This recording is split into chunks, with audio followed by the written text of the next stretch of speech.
ప్రత్యేక హోదాతో సమానమైన ప్యాకేజీ తెచ్చుకుందామని అంటున్నారు కానీ కానీ నిజానికి ప్రత్యేక హోదాకి ప్రత్యేక ప్యాకేజీకి చాలా డిఫరెన్స్ ఉంది. ప్రత్యేక హోదాలో చాలా రకాల బెనిఫిట్స్ ఉంటాయి. ముఖ్యంగా 90% గ్రాంట్ల దగ్గర నుంచి పరిశ్రమలకు రాయితీలు కాడి నుంచి ఇంకా చాలా ఉన్నాయి. ఇవన్నీ ప్రత్యేక ప్యాకేజీతో సాధ్యం కాదనేది ప్రతిపక్షాలు చెప్తూ ఉన్నాయి. అయినప్పటికీ కూడా మీరు ప్రత్యేక ప్యాకేజీ అంటున్నారు. ఒకటైతే ప్రత్యేక ప్యాకేజీ అనేది గతంలో కూడా 2014 టు 2019 ప్రభుత్వం ఉన్నప్పుడు, టీడీపీ గవర్నమెంట్ ఉన్నప్పుడు అప్పుడు కూడా ప్రత్యేక ప్యాకేజీ అన్నారు. దానికి నిధులకు సైతం ఇవాళకి సరిగా అందట్లేదనే విమర్శలు కూడా ఉన్నాయి. అదే సార్, ఇప్పుడు కూటమి 3 పార్టీలు కలిసి ఉన్నాయి. అలాగే ఇక్కడ ఎంపీలు ఖచ్చితంగా వీళ్ళ యొక్క సపోర్ట్ కేంద్రంలో కావాల్సి ఉంది. కేంద్రానికి బీజేపీకి కూడా కంపల్సరీ ఇప్పుడు టీడీపీ తోటి జనసేన తోటి పని ఉంది. అలా అని చెప్పి మా అవసరం ఉంది కదా అని చెప్పి వారికి అంటే సాధ్యం కాని విషయాలను మేము వారి పీక మీద కూర్చుని అది కరెక్ట్ పద్ధతి కాదని భావిస్తున్నారు నాయకులు. వారితో మెప్పించి వారిని ఒప్పించే తెచ్చుకోవాలి కానీ మనం వారితో గొడవ పెట్టుకునే ఉద్దేశాలు కానీ అలాగే గొడవ పెట్టుకుని విభేదించే అవకాశాలు ఉద్దేశాలు లేవండి.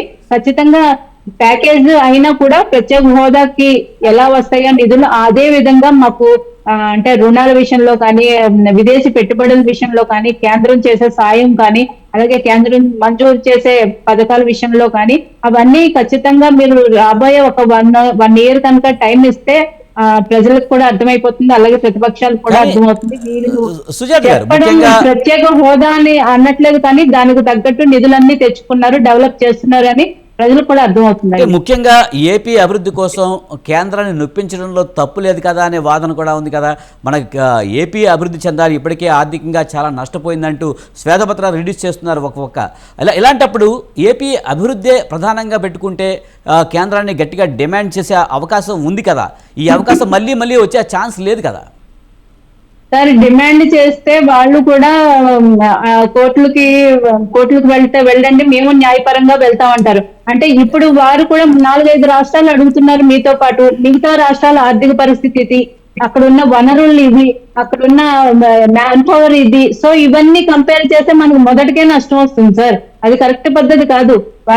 వారిని ఒప్పించి ఇక్కడున్న పరిస్థితులు చెప్పి మంచితనంగానే నిధులు తెచ్చుకుని అభివృద్ధి చేసుకుని ఒక స్టాండ్ లో ఒక కూటమి మైత్రి ఉన్నప్పుడు ఆ మైత్రిలో వెళ్ళడం కరెక్ట్ గాని గొడవ పెట్టుకుని ఏదో చేద్దామనుకుంటే తిరిగి 5 సంవత్సరాలు రావడానికి ఎంతో సమయం పట్టదు సార్.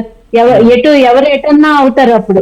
అది కరెక్ట్ పద్ధతి కాదని మా నాయకులు భావిస్తున్నారు. కానీ ఈ లోపు ఏపీలో అభివృద్ధి ఆగిపోతున్నది కదా మెయిన్ గా జనాలు కూడా బాధపడేది. అది ఒక 6 నెలల సంవత్సరం మాకు టైం ఇస్తే మేము ఏం చేయబోతున్నాం అన్నది ప్రజలకు కూడా అర్థమవుతుందండి. ఖచ్చితంగా అభివృద్ధి చేసి తీరుతాం. కేంద్రంతో మా ఏవైతే గుడ్ రిలేషన్ ఉందో అది అలాగే కొనసాగుతుంది. యాజ్ వెల్ యాజ్ నిధులు కూడా తెచ్చుకుంటాం.